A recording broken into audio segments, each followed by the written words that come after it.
আমরা বিশ্বাস করি এই জুলাই বিপ্লব ছিল সরাসরি আল্লাহর পক্ষ থেকে সাহায্য।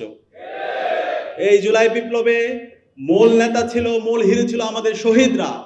শহীদ আবু সাইদ, শহীদ আলী রায়হান, শহীদ ফয়সাল আহমদ শান্ত, শহীদ ওয়াসিম রায় ছিল এই বিপ্লবে আমাদের মাস্টার মাইন্ড। এই শহীদদের কথা যেন আমরা সবসময় শ্রদ্ধার সাথে স্মরণ করি এবং এই শহীদ পরিবারের কথাগুলো, তাদের আকাঙ্ক্ষার কথাগুলো আমরা যেন সবসময় শ্রদ্ধার সাথে স্মরণ করি। এই বিপ্লব যখন হচ্ছিল, সেই বিপ্লবের শুরু থেকে একদম শেষ পর্যন্ত নীতি নির্ধারণ এবং মাঠ পর্যায়ের সমন্বয়ের সাথে আল্লাহ তাআলা আমাকে কিছু কাজ করার সুযোগ দিয়েছে।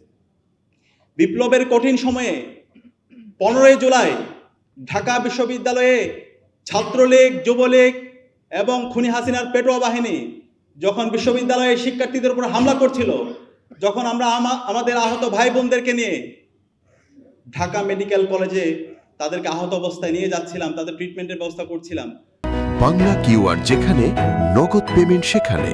সারা দেশে 10 লাখেরও বেশি মার্চেন্টে নগদে পেমেন্ট করুন খুব সহজে। যখন ঢাকা মেডিকেল কলেজের ইমার্জেন্সি ইউনিটের সামনে আমার আহত বোনদেরকে নিয়ে, ভাইদেরকে নিয়ে আমরা দাঁড়িয়েছিলাম, সেই ঢাকা মেডিকেলের ইমার্জেন্সি ইউনিটের সামনে ছাত্রলীগ, যুবলীগের সন্ত্রাসীরা আমাদের ভাই বোনদের উপর হামলা করেছিল। সেই সময়ে, সেই কঠিন সময়ে আমাদের এই ভাই বোনদের ট্রিটমেন্টের ব্যবস্থা করার জন্য বিভিন্ন প্রাইভেট ক্লিনিকে ট্রিটমেন্টের ব্যবস্থা করার জন্য ঢাকা মহানগর বাংলাদেশ জামাত ইসলামী দায়িত্বশীল আমাদেরকে সার্বিকভাবে সহযোগিতা করেছিল। আজকের যিনি ঢাকা মহানগর দক্ষিণের আমির জননেতা নুরুল ইসলাম বুলবুল ভাই সেদিন আমাদেরকে সহযোগিতা করেছিল। ডক্টর শফিকুল ইসলাম মাসুদ ভাই সার্বিকভাবে আমাদের খোঁজ খবর নিয়েছিল এবং ইসলামী ছাত্র শিবিরের সাবেক কেন্দ্রীয় সভাপতি মঞ্জুরুল ইসলাম ভাই, দেলোয়ার হোসেন সাইদি ভাই আমাদের সার্বিকভাবে কোন হাসপাতালে যাবে, কোন ইমার্জেন্সি ইউনিটে তাদেরকে রাখবো এবং অ্যাম্বুলেন্স থেকে শুরু করে সবকিছু আমাদেরকে ম্যানেজ করে দিয়েছিল। সেই ইতিহাসের কথা আমাদেরকে জানতে হবে। আমাদের এই অবদানের কথা আমরা আজীবন শ্রদ্ধার সাথে স্মরণ করব। এবং একই সাথে যখন হামলা হলো, হামলার পরে সবাই আতঙ্কিত হয়ে গেল। ঢাকা বিশ্ববিদ্যালয়ে হামলার পরবর্তী বিশ্ববিদ্যালয়ের শিক্ষার্থীরা আতঙ্কিত হয়ে গেল। তখন সবাই আশা ছেড়ে দিল।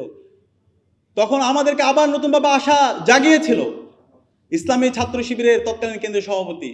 সেদিন বলেছিল, ফয়সাল আল্লাহর পক্ষ থেকে হয়ে গেছে, সবাই আপনারা ঢাকা বিশ্ববিদ্যালয়ে ছুটে যান। এই ঢাকা বিশ্ববিদ্যালয় থেকে আমরা প্রতিবাদ গড়ে তুলবো ইনশাআল্লাহ।